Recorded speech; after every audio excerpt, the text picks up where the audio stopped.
Adrian the billionaire pushed Black Maid in his piranha-infested swimming pool.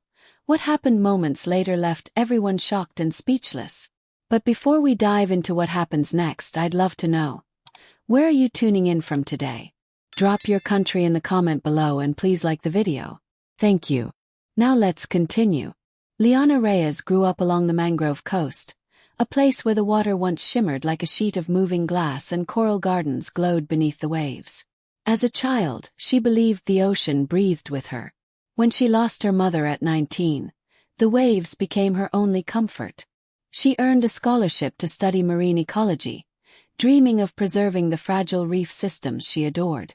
But grief, rent bills, and life's brutal demands forced her to withdraw, leaving her dreams folded away like unused maps.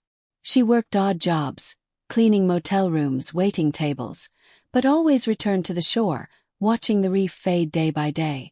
Locals blamed storms or climate change, but Liana knew something darker was happening. Fish washed up with strange burns on their scales. Sea turtles surfaced gasping. The once vibrant corals bleached into white tombstones. There were whispers of industrial runoff from Orion Dominion, the empire owned by powerful tycoon Adrian Stone. The rumor alone made her blood burn. Stone's factories lined the bay like iron fists, spewing waste into the air. He was known for silencing employees, crushing whistleblowers, and bribing environmental officers to look the other way. He had influence, money, and a spotless public reputation built on philanthropic lies. Liana had nothing, but she had persistence, and a gut instinct that Adrian Stone was poisoning the ocean she loved. One night, while scrolling through job listings, she saw something that made her stomach tighten. Live-in cleaning staff needed at the Stone estate. IP. Full access to all residential wings. Her pulse hammered. That estate held Adrian's private office, sealed records, and, if her suspicions were right, documents no outsider had ever read. Liana whispered into the quiet room, "This is how I get inside." And she applied.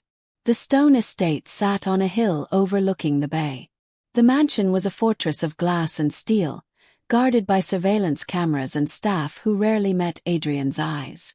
Liana was assigned to the night shift, cleaning private suites, executive study rooms, guest lounges, and occasionally Adrian's secluded office when he traveled. The job was grueling. She scrubbed marble floors, polished imported wood, and carried trays for parties where billionaires laughed over champagne. Adrian Stone floated through these events like a king whose crown was invisible but unquestioned. His eyes were cold, a man who'd never been told no. But Liana wasn't here to fear him. She was here for the truth. Weeks passed. She observed. She memorized keypad codes. She learned which rooms were rarely visited by security. She waited until every staff member believed she was invisible, just another uniform blending into the background. The first time she entered Adrian's office alone, her hands trembled. The smell of cologne and expensive leather lingered in the air. Filing cabinets were locked, but she had learned the rhythm of picking them. She took photos of shipment logs, waste disposal orders, chemical supply lists, all showing suspicious patterns. But she needed something bigger, something undeniable. When she found a folder titled Marine Sector Clearance, she almost stopped breathing. Inside were confidential emails between Adrian and his executives discussing timed releases into the bay, methods to conceal dumping, and bribed regulators who falsified environmental reports. It was worse than she imagined. Not a single accident. This was deliberate poisoning spread across 15 years. She snapped pictures of everything. And then she found a sealed envelope containing satellite imagery of the mangrove reef, dying in real time, month by month. Liana's throat tightened painfully. She whispered, "You're killing it. You're actually killing it." That moment cemented her purpose. She would expose him, even if it cost her everything. Adrian Stone's annual gala was a spectacle of wealth. Fountains of wine, orchestras, celebrities, and business tycoons mingling under glowing chandeliers. Liana served drinks that evening, her pockets containing a USB drive of copied evidence. She planned to leave after her shift and send the files to coastal watchdogs and international environmental groups. But her plan shattered when Adrian intercepted her on the balcony. "Liana Reyes," he said, his voice cold silk. "Funny thing, I caught security footage of you snooping around." Her blood turned to ice. Before she could run, 2 security guards dragged her toward Adrian's private aquatic courtyard, a luxury pool filled with exotic predator fish, including razor-toothed tigerfish known for their aggression. The guests didn't realize the danger. They thought it was an act show, something dramatic for entertainment. But Liana saw the murderous delight in Adrian's eyes. "You should have stayed in your place," he said. And he shoved her into the pool. The world erupted in churning water and flashing scales. Liana kicked, screamed, fought, her arms slashed by sharp teeth. Adrian watched from above, smiling like a god delivering punishment. But adrenaline gave her speed. She reached the edge, clung to the tiles, and hoisted herself out, soaked and trembling. Terrified guests backed away. Someone screamed. Someone filmed. Adrian lunged to push her back in. This time, 5 witnesses restrained him. The footage spread online within minutes. And Liana survived. Barely. For 2 days, Liana stayed indoors, wrapped in bandages and painkillers. News anchors recited headlines non-stop. Billionaire attacks Maid, illegal dumping suspected, environmental scandal unfolds. Organizations demanded investigations. Protesters gathered outside Orion Dominion headquarters. Liana's phone rang non-stop. Book agents, journalists, environmental scientists, lawyers, activists. She ignored them all, overwhelmed. But she knew one thing. If she didn't speak now, others would twist her story. Adrian would distort the truth. She couldn't let that happen. So she agreed to one interview. A national broadcast. A serious journalist. Platform too large to sabotage. Sitting across from veteran reporter Clarice Hallman, Liana let her voice tremble but never break as she recounted her entire journey. From her mother's death to dropping out of college to watching the reef decay to infiltrating Adrian's world for evidence. She revealed the emails, the documents, the chemical analyses, the satellite photos. When Clarice asked, "Why risk your life?" Liana's answer came from the deepest part of her. "Because the ocean gave me everything. I couldn't watch someone destroy it and walk away untouched." The interview aired that night. Within 24 hours, over 70 million people had seen it. Adrian Stone's empire began collapsing before sunrise.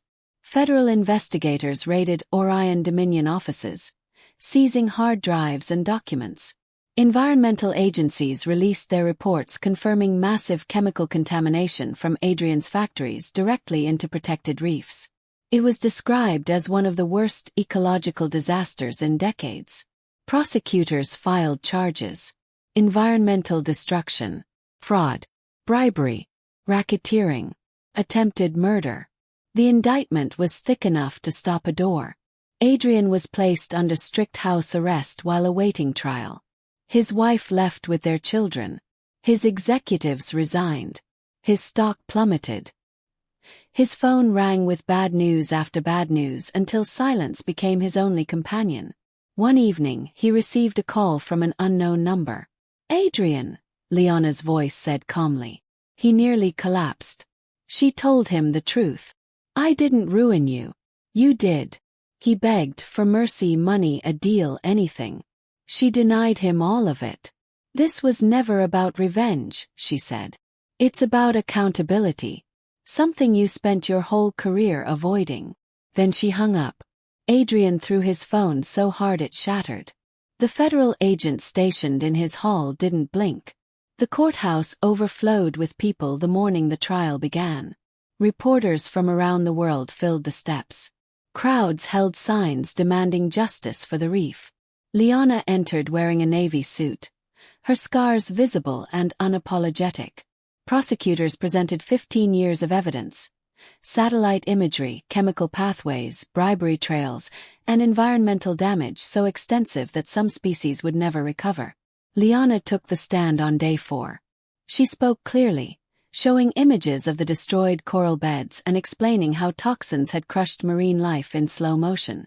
She described the pool incident with precision, not to play the victim, but to show Adrian's pattern of using living creatures, even dangerous ones, as weapons.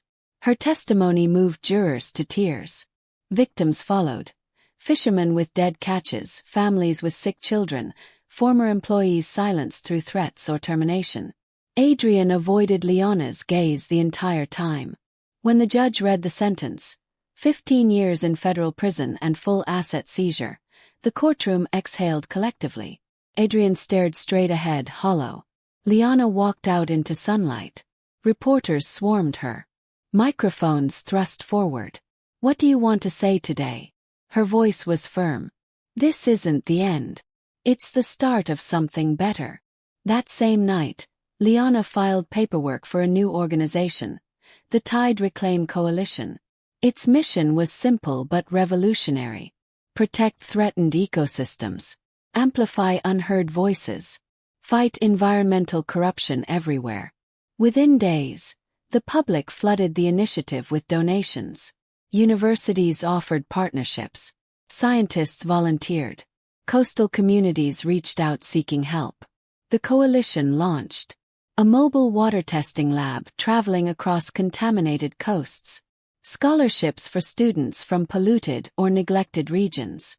Programs teaching youth how to monitor water quality. Legal teams filing civil suits against corrupt corporations. A transparent data platform accessible to anyone. Liana found herself speaking on global stages, UN summits, marine conferences, environmental symposiums.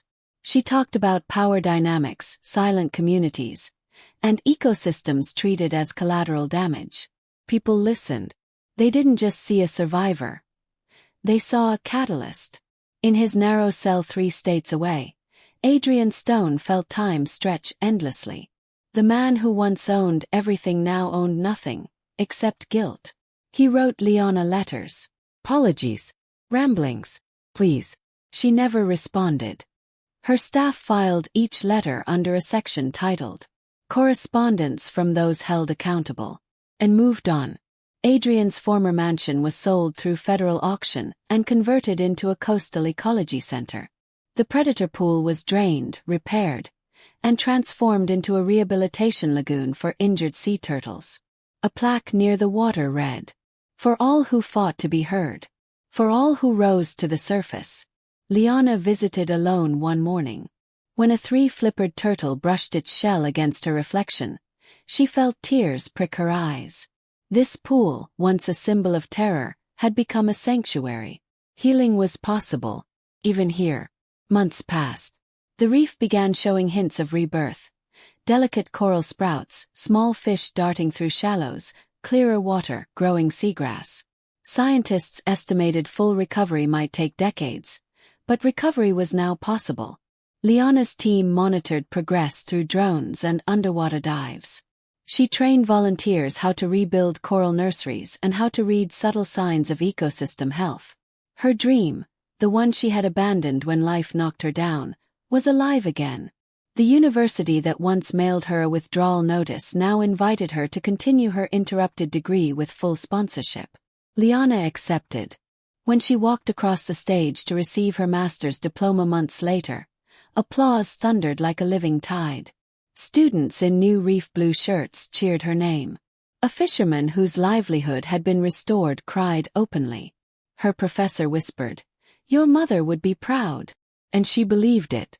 On a bright morning with a calm sea, Liana boarded the coalition research vessel and dove into the water.